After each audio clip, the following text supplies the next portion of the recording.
కేవలం 7,999K up to 10 kgs వరకు బరువు తగ్గి అధిక బరువు నుంచి వచ్చే ప్రధాన సమస్యలను దూరం చేసుకోండి. ఎవరు ఏ జానర్ లో స్పెషలిస్ట్ అయినా చివరికి చేరాల్సిన గమ్యం మాత్రం అక్కడికే.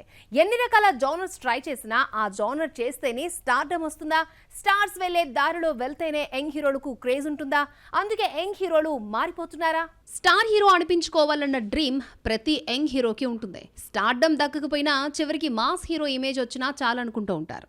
ఈ క్రమంలో తమకున్న lover boy, family hero image ని పక్కన పెట్టేసి యాక్షన్ బరిలోకి దిగుతారు.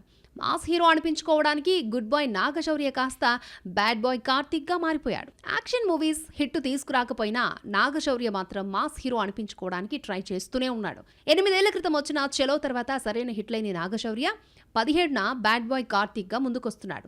ట్రైలర్ చూస్తుంటే యంగ్ హీరో అన్న పేరే కానీ యాక్షన్ సీన్స్ కోసం బాగానే బడ్జెట్ పెట్టినట్టు కనిపిస్తోంది. దసరా సినిమాతో మాస్ ఇమేజ్ ని సొంతం చేసుకున్న నాని సరిపోత శనివారంతో మరొక హిట్ కొట్టాడు.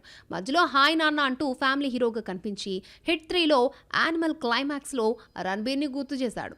ప్రస్తుతం నటిస్తున్న పారడైజ్ తో ఊరమాస్ లుక్ లోకి వచ్చేశాడు. బడ్జెట్ కూడా బాగా పెరిగిపోయింది. సరదాగా 4 ఫైట్లు, 5 పాటలు, 4-5 కామెడీ సీన్స్ తో సినిమా తీసే రోజులు పోయాయి. ఒకవేళ తీసినా ఎవరూ చూడడం లేదు. ప్రేక్షకుడిని కొత్త ప్రపంచంలోకి తీసుకెళ్లాలి. అందులో సక్సెస్ అయితేనే హిట్ పడుతుంది.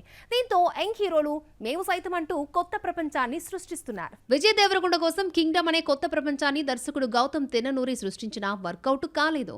ప్రస్తుతం నటిస్తున్న రణబలి, రౌడీ జనార్దన్ టీజర్స్ చూస్తుంటే మా సీజన్లో కింగ్డమ్ ను మించిపోయాడు విజయ్. యాక్షన్ సినిమాలే రక్షిస్తాయన్న బలమైన నమ్మకంతో ఉన్నాడు. విరూపాక్ష, బ్రో తర్వాత సాయి దుర్గతేజ్ గ్యాప్ తీసుకుని సంబరాల ఏటుగట్టు అనే పెద్ద సినిమాతో వస్తున్నాడు. ఈ మూవీతో రోహిత్ కేపీ దర్శకుడిగా పరిచయం అవుతున్నాడు.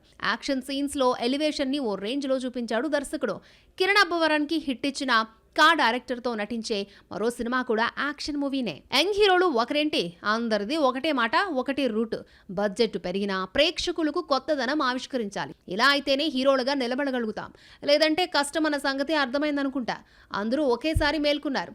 ఎవరికి వాళ్ళు తమని తాము కొత్తగా ఆవిష్కరించుకుంటున్నారు. నిఖిల్ అయితే 2 ఏళ్ల నుంచి మరొక మూవీ జోలికి వెళ్లకుండా స్వయంభూ అనే హిస్టారికల్ మూవీ చేస్తున్నాడు. ఇందులో యాక్షన్ సీన్స్ తో నిఖిల్ మగధీర బాహుబలిని గుర్తు చేశాడు. లవ్ స్టోరీసే ఎక్కువగా చేసిన అఖిల్ లెనిన్ అవతారం ఎత్తి యాక్షన్ మూడ్ లోకి వచ్చేశాడు. శర్వానంద్ నటిస్తున్న భోగి కూడా మాస్ మూవీనే. బెల్లంకొండ శ్రీనివాస్, సందీప్ కిషన్ ఇలా యంగ్ హీరోలందరూ ఇదే దారిలో నడుస్తున్నారు.